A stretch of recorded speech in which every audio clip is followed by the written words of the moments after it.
Pas facile quand on se lance de parler à une caméra, pourtant la vidéo est un format extrêmement puissant pour établir une connexion profonde avec votre audience. Et puis c'est un moyen de vous différencier de tous vos concurrents qui eux n'ont pas le courage de se montrer. C'est pourquoi après avoir vu cette vidéo, vous saurez exactement quoi faire pour développer votre charisme et être à l'aise en vidéo. On va commencer par une première chose, c'est pas vraiment un conseil mais c'est important de le dire. Sachez qu'à la base, personne n'est vraiment à l'aise devant une caméra. C'est pas quelque chose de naturel, c'est pas quelque chose qu'on a l'habitude de faire. Et même si vous avez l'impression que les créateurs que vous suivez ont un talent inné qui leur permet d'être ultra charismatique et ultra facilement à l'aise en vidéo, eh bien c'est pas le cas. Il suffit de regarder leurs premières vidéos, d'ailleurs souvent ils les ont supprimées, mais s'ils ne les ont pas supprimées, eh bien on voit bien l'évolution. Au départ ils étaient complètement coincés, avec une voix complètement robotique, et au fil du temps ça s'améliore. Alors j'ai beau vous donner tous les conseils que je veux, eh bien une chose de vraie c'est qu'il va falloir vous y habituer, il va falloir le travailler. J'ai bien entendu des conseils qui vont vous aider, mais n'oubliez pas qu'à la base, le meilleur moyen de progresser c'est évidemment de faire des contenus et d'en refaire d'autres. Mon premier conseil c'est de faire des phrases courtes et synthétiques quand vous rédigez vos scripts, parce que c'est évidemment beaucoup plus simple d'être à l'aise sur des phrases courtes plutôt que sur des phrases à rallonge. Au niveau de la diction, vous allez beaucoup plus bégayer, ça vous prendra beaucoup plus de temps. Je vous invite également à commencer par du format court. Donc ce que j'appelle format court, c'est les vidéos verticales. Ça peut être les TikTok, ça peut être les YouTube Shorts, ça peut être les réels sur Instagram. Donc là, le concept est simple, vous allez placer votre script à côté de votre caméra, vous allez lire une phrase et puis la dire devant la vidéo. Puis lire la suivante et redire votre phrase. Donc vous avez simplement à flasher la phrase puis la rebalancer directement. De cette façon, c'est quand même assez à l'aise plutôt que faire tout d'une traite comme je le fais maintenant. Et avec le temps, vous allez pouvoir gagner en aisance et vous rediriger vers des formats plus longs. Parce que forcément, une vidéo YouTube, si vous la dites phrase par phrase, quoi qu'il y en a qui le font, mais c'est quand même vachement long et vachement compliqué derrière au montage. Mais donc, commencer avec du format court, ça peut être pas mal pour ça. Avant que j'oublie, si vous avez du mal à amorcer votre audience et à gagner vos premiers milliers d'abonnés, je vous ai créé un document complet que vous pouvez récupérer gratuitement sur le premier lien en description qui vise à vous partager des méthodes qui sont spécifiquement conçues pour les petits créateurs. Parce que vous le savez, les méthodes qui marchent pour un petit créateur, eh bien, ne sont pas les mêmes que celles qui marchent pour un gros créateur. Alors si vous voulez des méthodes spécifiquement conçues pour vous, récupérez tout ça sur le premier lien en description, c'est gratuit, alors profitez-en. Ensuite, deuxième astuce pour être à l'aise, je sais que quand on débute, on n'aime pas trop son image en vidéo. On a tendance à faire gaffe à la moindre imperfection. D'abord, sachez-le, les gens ne prêtent pas du tout attention à tout ça. Ils se fichent complètement que vous soyez mal coiffé, que vous ayez un grain de beauté.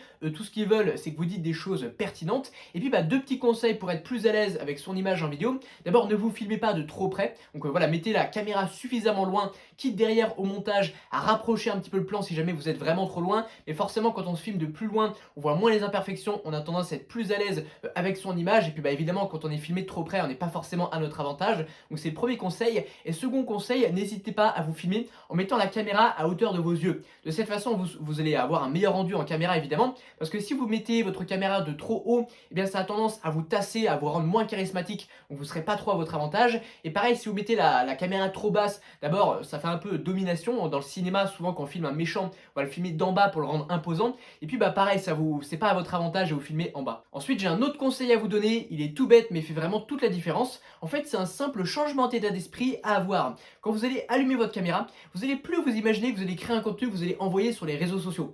Vous allez simplement vous dire, je suis en train de faire une petite vidéo explicative que je vais envoyer à un pote. Donc prenez un pote avec qui vous avez l'habitude de discuter. Vous allez simplement vous imaginer que vous êtes en train d'avoir une discussion avec lui et que vous voulez lui expliquer quelque chose. Alors ça peut paraître bête, mais ce petit conditionnement mental, il fait toute la différence. Il y a même des gens qui vont jusqu'à coller une photo de leur pote sous la caméra. Alors je vous l'accorde, c'est un petit peu bizarre, je suis jamais allé jusque là personnellement, mais il paraît que ça marche très bien. En tout cas, je sais que ce petit shift mental fonctionne très très bien. On est vraiment à l'aise quand on parle avec quelqu'un qu'on connaît. Vous imaginez, vous oubliez tous les gens à qui vous allez vous adresser sur les réseaux. Vous vous dites simplement, je vais expliquer ça à mon pote et hop, là, ça sera beaucoup plus fluide. Au fait, j'ai un autre cadeau pour vous qui devrait bien vous plaire si vous êtes créateur ou entrepreneur du web. C'est un document qui regroupe 10 prompts ChatGPT. Donc un prompt, en fait, c'est une question qu'on va poser à ChatGPT et ce sont des prompts qui sont personnalisables. Vous allez pouvoir indiquer à qui vous vous adressez, quel est votre sujet de contenu, etc. pour avoir une réponse qui soit vraiment appropriée par rapport à ce que vous voulez faire. Et donc ces prompts, ils vont vous aider à créer des contenus plus facilement, plus vite et de meilleure qualité. Donc si ça peut vous intéresser, vous pouvez récupérer ça gratuitement,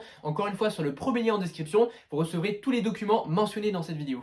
Ensuite, quatrième conseil, celui-là il peut sembler contre-intuitif, mais laissez-vous un peu plus de liberté. En fait, j'ai remarqué que curieusement, plus on va préparer un script, plus on va le rédiger mot pour mot, et moins on arrivera à être à l'aise en vidéo. Laissez-vous un peu de marge de manœuvre, apprenez à balancer vos explications comme ça, à rentrer dans ce qu'on appelle un état de flow. Et du coup, en fait, il y a deux solutions. Soit vous faites un texte très très court, donc pour une vidéo courte, comme je vous l'ai conseillé en début de vidéo, et dans ce cas-là, vous pouvez vous permettre de le scripter mot pour mot, et vous allez simplement lire votre texte, et votre phrase, la rebalancer, en relire une, la rebalancer, etc.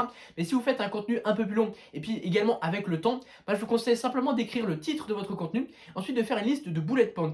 Ensuite, vous savez ce que vous avez à dire et vous ne cherchez pas à scripter minutieusement, voilà, parce que vous êtes en panique. Apprenez simplement à lire le bullet point et ensuite balancez votre petite tirade de 30 secondes et vous faites point par point comme ça. Alors au début, peut-être que vous allez avoir du mal, mais je peux vous assurer qu'avec le temps, quand vous allez apprendre justement à travailler votre élocution, à rentrer dans ce qu'on appelle l'état de flow, eh bien ça devient naturel. Moi, c'est ce que je fais actuellement, j'ai juste des bullet points sur mon ordi et après bah, je balance simplement ce que j'ai à dire quoi. Et puis aussi, si vraiment vous avez du mal, vous pouvez commencer par faire une chose, c'est commenter des contenus en voix off. Donc vous n'allez pas vous montrer, vous allez simplement commenter sur des vidéos et des images qui vont illustrer ce que vous dites et je peux vous assurer comme ça, vous allez apprendre à être à l'aise avec votre voix, vous allez apprendre à travailler votre élocution, votre diction et ensuite ce sera beaucoup plus simple de franchir le cap. Moi, j'ai commencé des contenus en faisant des vidéos sur, voilà, sur un jeu vidéo. Au départ, je ne me montrais pas, je filmais simplement mon écran, la partie du jeu. Et après, quand je suis passé devant une caméra, c'était clairement beaucoup plus simple. Je vous invite également à rejoindre plus de 6000 entrepreneurs et créateurs sur mon canal Telegram. Je vous partage chaque semaine des conseils pour développer votre audience. Je vous partage les secrets qui m'ont permis d'avoir à peu près 300 000 abonnés